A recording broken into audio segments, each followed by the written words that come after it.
30 ਤੇ 31 ਅਗਸਤ ਦੀ ਵਿਚਕਾਰਲੀ ਰਾਤ ਨੂੰ ਅਮਰੀਕਾ ਦੇ ਆਖਰੀ ਸੈਨਿਕ ਨੇ ਵੀ ਅਫਗਾਨਿਸਤਾਨ ਛੱਡ ਦਿੱਤਾ ਸੀ।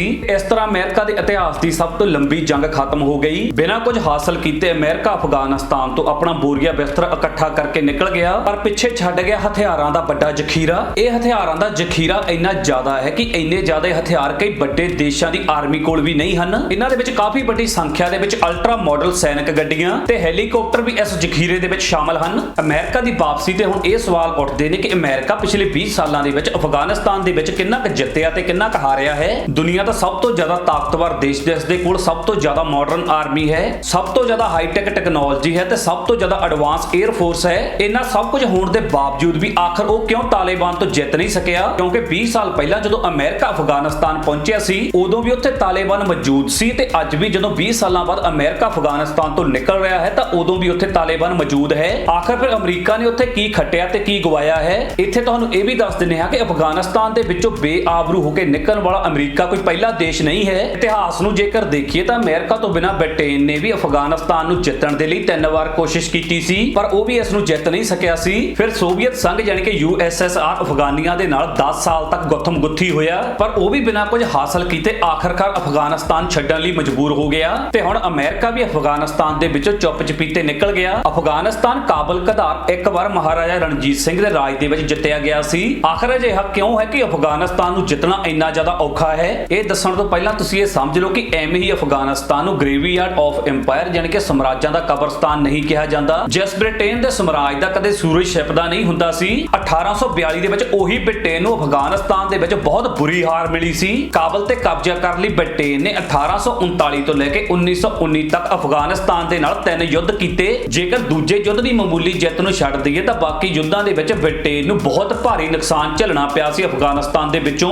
1839 ਦੀ ਪਹਿਲੀ ਲੜਾਈ ਦੇ ਦੌਰਾਨ ਬ੍ਰਿਟੇਨ ਨੇ ਕਾਬਲ ਦੇ ਉੱਪਰ ਕਬਜ਼ਾ ਕਰ ਲਿਆ ਸੀ। ਉੱਥੇ ਉਸਨੇ ਆਪਣਾ ਅਮੀਰ ਜਾਨੀ ਕਿ ਰਾਜਾ ਬਿਠਾ ਦਿੱਤਾ ਸੀ, ਪਰ ਅਫਗਾਨਿਸਤਾਨ ਦੇ ਲੋਕਲ ਕਬੀਲਿਆਂ ਦਾ ਉਹਨਾਂ ਦੇ ਨਾਲ ਸੰਘਰਸ਼ ਜਾਰੀ ਰਿਹਾ ਤੇ 1842 ਦੇ ਵਿੱਚ ਅਫਗਾਨ ਅਤੇ ਬ੍ਰਿਟੇਨ ਦੇ ਵਿੱਚ ਬਹੁਤ ਹੀ ਭਿਆਨਕ ਜੰਗ ਹੋਈ। ਉਸ ਸਮੇਂ ਅਫਗਾਨਿਸਤਾਨ ਕਬੀਲਿਆਈ ਲੜਾਕਿਆਂ ਨੇ ਦੁਨੀਆ ਦੀ ਉਸ ਟਾਈਮ ਦੀ ਸਭ ਤੋਂ ਵੱਡੀ ਤਾਕਤ ਬ੍ਰਿਟੇਨ ਨੂੰ ਨੰਗੇ ਪੈਰੀ ਅਫਗਾਨਿਸਤਾਨ ਦੇ ਵਿੱਚੋਂ ਭੱਜਣ ਲਈ ਮਜਬੂਰ ਕਰ ਦਿੱਤਾ। ਅਫਗਾਨਿਸਤਾਨ ਜ਼ਮੀਨ ਤੇ ਹੋਈ ਬ੍ਰਿਟੇਨ ਦੀ ਇਹ ਹਾਰ ਇੰਨੀ ਜ਼ਿਆਦਾ ਸ਼ਰਮਨਾਕ ਸੀ, ਉਸਨੇ ਧਾਰਨਾ ਹੀ ਬਦਲ ਕੇ ਰੱਖ ਦਿੱਤੀ ਸੀ ਜਿਸ ਦੇ ਵਿੱਚ ਕਿਹਾ ਜਾਂਦਾ ਸੀ ਕਿ ਬ੍ਰਿਟੇਨ ਅੱਜ ਤੱਕ ਕਦੇ ਹਾਰਿਆ ਨਹੀਂ ਹੈ। ਇਸ ਲੜਾਈ ਦੇ ਵਿੱਚ ਬ੍ਰਿਟੇਨ ਦੇ 4500 ਸਿਪਾਹੀ ਮਾਰੇ ਗਏ ਤੇ ਨਾਲ ਹੀ 12000 ਉਹ ਲੋਕ ਮਾਰੇ ਗਏ ਜੋ ਬ੍ਰਿਟੇਨ ਦਾ ਸਾਥ ਦੇ ਰਹੇ ਸਨ। ਸਨ 1878 ਤੋਂ 1880 ਦੇ ਦੌਰਾਨ ਦੂਜਾ ਅਫਗਾਨ ਐਂਗਲੋ ਯੁੱਧ ਹੋਇਆ। ਪਿਛਲੀਆਂ ਗਲਤੀਆਂ ਤੋਂ ਸਬਕ ਲੈ ਕੇ ਇਸ ਵਾਰ ਬ੍ਰਿਟੇਨ ਅਫਗਾਨਿਸਤਾਨ ਨੂੰ ਹਰਾਉਣ ਦੇ ਵਿੱਚ ਕਾਮਯਾਬ ਰਿਹਾ, ਪਰ ਆਪਣੀ ਇਸ ਜਿੱਤ ਦੇ ਬਾਵਜੂਦ ਵੀ ਉਹ ਇੰਨੇ ਜ਼ਿਆਦਾ ਡਰ ਵਿੱਚ ਸੀ ਕਿ ਉਸਨੇ ਇੱਥੋਂ ਦੀ ਸੱਤਾ ਇੱਕ ਅਮੀਰ ਅਫਗਾਨ ਅਬਦੁਲ ਰਹਿਮਾਨ ਨੂੰ ਸੌਂਪ ਦਿੱਤੀ ਤੇ ਆਪਣੀ ਫੌਜ ਨੂੰ ਉਸਨੇ ਅਫਗਾਨਿਸਤਾਨ ਤੋਂ ਵਾਪਸ ਬੁਲਾ ਲਿਆ। ਇਮਰਾਤ ਅਫਗਾਨਿਸਤਾਨ ਤੇ ਬ੍ਰਿਟੇਨ ਦੀ ਫੌਜ ਦੇ ਵਿੱਚ ਤੀਜਾ ਯੁੱਧ 6 ਮਈ 1919 ਨੂੰ ਹੋਇਆ। ਇਹ ਯੁੱਧ ਉਸ ਲਈ ਹੋਇਆ ਸੀ ਕਿਉਂਕਿ ਉਸ ਸਮੇਂ ਦੇ ਅਮੀਰ ਜਾਨੀ ਕਿ ਉੱਥੋਂ ਦੇ ਰਾਜੇ ਅਮੀਰ ਉਲਾ ਨੇ ਖੁਦ ਨੂੰ ਅੰਗਰੇਜ਼ਾਂ ਤੋਂ ਆਜ਼ਾਦ ਘੋਸ਼ਿਤ ਕਰ ਦਿੱਤਾ ਸੀ। ਇਸ ਲੜਾਈ ਨੂੰ ਅਫਗਾਨਿਸਤਾਨ ਦੀ ਆਜ਼ਾਦੀ ਦੀ ਲੜਾਈ ਵੀ ਕਿਹਾ ਜਾਂਦਾ ਹੈ। ਇਹ ਲੜਾਈ ਅਗਸਤ ਦੇ ਪਹਿਲੇ ਹਫ਼ਤੇ ਤੱਕ ਚੱਲੀ ਅਤੇ ਫਿਰ ਇਹ ਦੇਸ਼ ਆਜ਼ਾਦ ਹੋ ਗਿਆ। ਅਫਗਾਨਿਸਤਾਨ ਦੀ ਇਹ ਧਰਤੀ ਉਸ ਤਾਕਤ ਦੇ ਪਤਨ ਦਾ ਕਾਰਨ ਵੀ ਬਣੀ ਜਿਸ ਦਾ ਸੂਰਜ ਕਦੇ ਛਿਪਦਾ ਨਹੀਂ ਹੁੰਦਾ ਸੀ, ਜਾਨੀ ਕਿ ਇੰਗਲੈਂਡ ਦੀ। ਸਾਲ 1979 ਜਦੋਂ ਸੋਵੀਅਤ ਰੂਸ ਅਤੇ ਅਮਰੀਕਾ ਦੇ ਵਿੱਚ ਕੋਲਡ ਵਾਰ ਸਿਖਰਾਂ ਦੇ ਉੱਪਰ ਸੀ ਤਾਂ 24 ਦਸੰਬਰ 1979 ਦੀ ਇੱਕ ਸਰਦ ਰਾਤ ਨੂੰ ਅਮੂ ਦਰਿਆ ਪਾਰ ਕਰਕੇ ਸੋਵੀਅਤ ਟੈਂਕ ਕਾਬਲ ਦੀਆਂ ਗਲੀਆਂ ਦੇ ਵਿੱਚ ਪਹੁੰਚ ਗਏ। ਰੂਸ ਨੂੰ ਲੱਗ ਰਿਹਾ ਸੀ ਕਿ ਅਫਗਾਨਿਸਤਾਨ ਦੇ ਵਿੱਚ ਆਪਣਾ ਰਾਜ ਕਾਇਮ ਕਰ ਲਵੇਗਾ, ਪਰ ਸੋਵੀਅਤ ਸੰਘ ਦੇ ਇਸ ਹਮਲੇ ਦਾ ਅਫਗਾਨਾਂ ਨੇ ਬੜਾ ਕਰਾਰਾ ਜਵਾਬ ਦਿੱਤਾ। ਇਹ ਲੜਾਈ ਨੂੰ ਅਮਰੀਕਾ ਨੇ ਆਪਣੇ ਡਾਲਰ ਅਤੇ ਸਾਊਦੀ ਅਰਬ ਨੇ ਆਪਣੇ ਪੈਟਰੋਲ ਦੇ ਦਮ ਤੇ ਹੋਰ ਜ਼ਿਆਦਾ ਭੜਕਾਇਆ। ਕਹਿਣ ਨੂੰ ਤਾਂ ਉਸ ਟਾਈਮ ਅਮਰੀਕਾ ਅਫਗਾਨਿਸਤਾਨ ਦੀ ਮਦਦ ਕਰ ਰਿਹਾ ਸੀ, ਪਰ ਇਸ ਦੇ ਪਿੱਛੇ ਵੀ ਉਸਦੇ ਕਈ ਫਾਇਦੇ ਲੁਕੇ ਹੋਏ ਸਨ। ਅਮਰੀਕਾ ਇਹ ਨਹੀਂ ਚਾਹੁੰਦਾ ਸੀ ਕਿ ਅਫਗਾਨਿਸਤਾਨ ਦੇ ਉੱਪਰ ਸੋਵੀਅਤ ਸੰਘ ਦਾ ਕਬਜ਼ਾ ਹੋਵੇ, ਕਿਉਂਕਿ ਇਸ ਦੇ ਨਾਲ ਅਮਰੀਕਾ ਦਾ ਦੱਖਣੀ ਏਸ਼ੀਆ ਦੇ ਵਿੱਚ ਆਉਣ ਦਾ ਰਸਤਾ ਬੰਦ ਹੋ ਜਾਣਾ ਸੀ।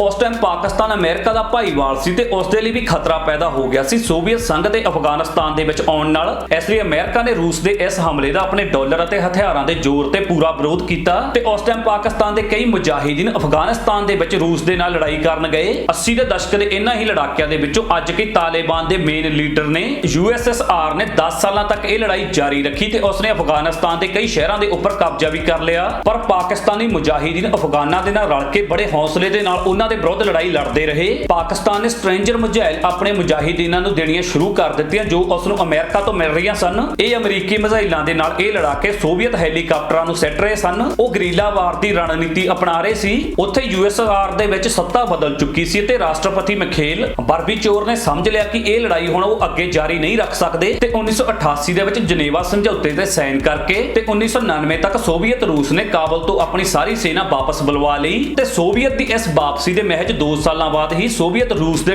ਟੁਕੜੇ ਹੋ ਗਏ ਤੇ ਇਸ ਵਿਸ਼ਾਲ ਦੇਸ਼ ਦੇ ਵਿੱਚੋਂ 1991 ਦੇ ਵਿੱਚ 15 ਹੋਰ ਨਵੇਂ ਦੇਸ਼ ਬਣ ਗਏ ਤੇ ਇੱਕ ਵਾਰ ਫਿਰ ਕਾਬਲ ਵੱਡੇ ਸਾਮਰਾਜਾਂ ਦੀ ਕਬਰਗਾਹ ਹੀ ਸਾਬਤ ਹੋਇਆ।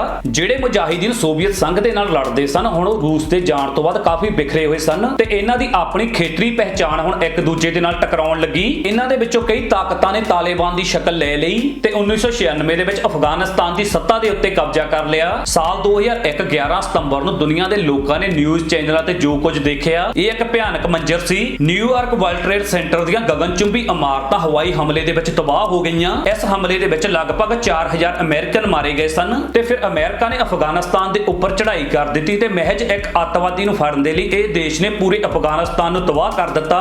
20 ਸਾਲਾਂ ਤੱਕ ਚੱਲੀ ਇਸ ਜੰਗ ਦੇ ਵਿੱਚ ਅਮਰੀਕਾ ਦੇ 3000 ਸੈਨਿਕ ਵੀ ਮਾਰੇ ਗਏ ਤੇ ਅਮਰੀਕਾ ਦੇ ਟ੍ਰਿਲੀਅਨ ਅਮਰੀਕਨ ਡਾਲਰ ਵੀ ਖਰਚ ਹੋ ਗਏ ਪਰ ਉਸ ਦੇ ਹੱਥ ਵੀ ਕੁਝ ਨਹੀਂ ਲੱਗਿਆ ਤੇ ਅਮਰੀਕਾ ਅਫਗਾਨਿਸਤਾਨ ਤੋਂ ਖਾਲੀ ਹੱਥ ਹੀ ਵਾਪਸ ਮੁੜਿਆ। ਤਾਂ ਹੁਣ ਸਵਾਲ ਇਹ ਆਉਂਦਾ ਹੈ ਕਿ ਆਖਰਕਾਰ ਅਫਗਾਨਿਸਤਾਨ ਨੂੰ ਜਿੱਤਣਾ ਇੰਨਾ ਜ਼ਿਆਦਾ ਔਖਾ ਕਿਉਂ ਹੈ? ਤਾਂ ਐਕਸਪਰਟ ਦੱਸਦੇ ਨੇ ਕਿ ਇਸ ਦੀਆਂ ਕਈ ਵਜ੍ਹਾ ਨੇ। ਇਹਨਾਂ ਲੋਕਾਂ ਦਾ ਸੱਭਿਆਚਾਰ ਤੇ ਇਹਨਾਂ ਲੋਕਾਂ ਦੀ ਆਪਸ ਦੇ ਵਿੱਚ ਏਕਤਾ ਤੇ ਹਥਿਆਰਾਂ ਦੇ ਨਾਲ ਪਿਆਰ ਇਹ ਉਹੀ ਚੀਜ਼ਾਂ ਨੇ ਜਿਸ ਦੀ ਵਜ੍ਹਾ ਦੇ ਨਾਲ ਅਫਗਾਨੀ ਲੋਕ ਵੱਡੀ ਤੋਂ ਵੱਡੀ ਤਾਕਤ ਨੂੰ ਵੀ ਹਰਾ ਦਿੰਦੇ ਨੇ। ਇਹ ਸੀ ਜੀ ਅਫਗਾਨਿਸਤਾਨ ਦੇ ਬਾਰੇ ਕੁਝ ਰੌਚਕ ਜਾਣਕਾਰੀ। ਤੁਹਾਨੂੰ ਸਾਡੀ ਵੀਡੀਓ ਕਿੱਦਾਂ ਲੱਗੀ ਕਮੈਂਟ ਕਰਕੇ ਜਰੂਰ ਦੱਸਣਾ। ਸਾਡੇ ਫੇਸਬੁੱਕ ਪੇਜ ਜੋ ਟੀਵੀ ਨੂੰ ਜਰੂਰ ਫੋਲੋ ਕਰਨਾ। ਧੰਨਵਾਦ।